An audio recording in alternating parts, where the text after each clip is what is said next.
And tell us about your project. My name is Dr. Edwin Hubble. In 1919, I began working at Mountain Wilson Observatory. 2 years before joining the observatory, the Hooker telescope was completed. This telescope was the largest at the time and was available for my research. My primary focus was observing several spiral nebulae, which are gaseous fuzzy clouds. The first spiral nebula I focused on was in the Andromeda Nebula. Okay. What were you guys trying to do or find? Well, during this time, astronomers were unable to agree on the question, what are spiral nebulae? Some believe that spiral nebulae were merely extensions of the Milky Way, which was also believed at the time to be the whole of the universe.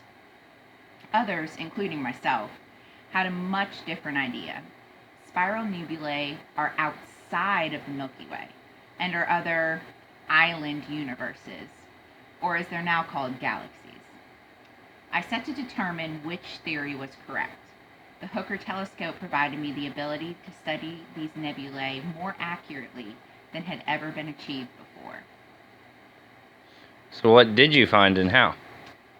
Well, I focused on finding Cepheid variables, which are a type of star that varies in brightness through periods of time, so it's very useful in calculating distance. I found one in the Andromeda Nebula, which over time I measured the brightness of it. The results proved that this Cepheid is located outside of the Milky Way.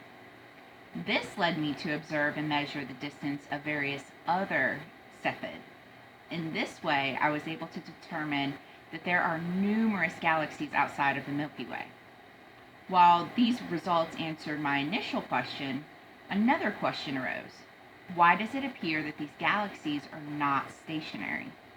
I spent many years observing and recording the wavelengths of light from all of these other galaxies. Using this data, I found a linear relationship between the velocity and the distance. I concluded that the galaxies that exhibit a redshift are moving away from the Milky Way, and the galaxies that exhibit a blue shift are moving towards our galaxy. Where did the project occur? The project occurred at the Mount Wilson Observatory, which is located on Mount Wilson in the San Gabriel Mountains in Southern California.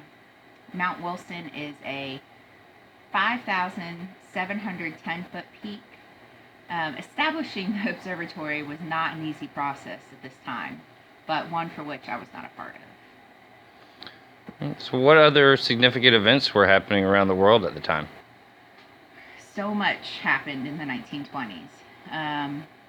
Women received the right to vote. Edgar J. Hoover became the first director of the FBI. F. Scott Fitzgerald published The Great Gatsby. Alexander Fleming discovered the antibacterial properties of penicillin, which eventually changed the world of medicine. Otto Frederick Roeder invented sliced bread.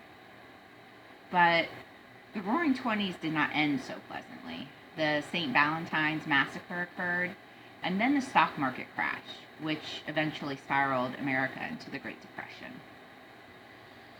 So, who else was involved in the project with you? Well, Milton Humason began working as my chief assistant in 1924. He was one of the most skilled observers I have ever worked with. While not involved in the project, the work of others greatly contributed to my work.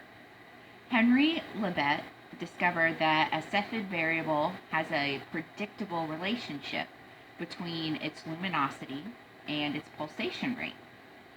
This allowed me to calculate the distance from Earth to stars of the Cepheid variable. Vesto Slipher's study of spiral nebulae exposed the redshift of these celestial bodies, which meant they were moving away from the Milky Way.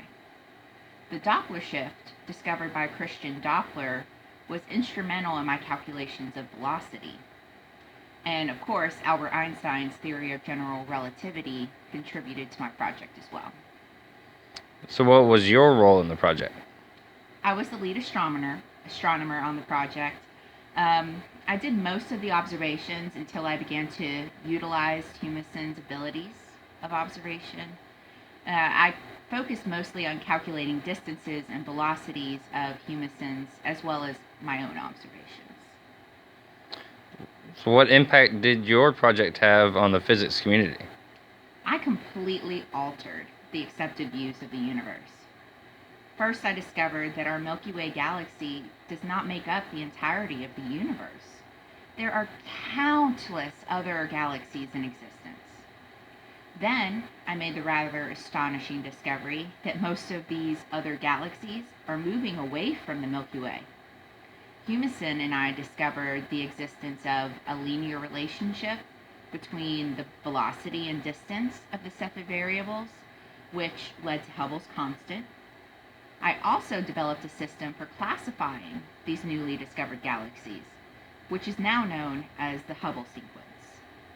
Today, astronomers and physicists are able to use the results of my research to further our understanding of the universe at large.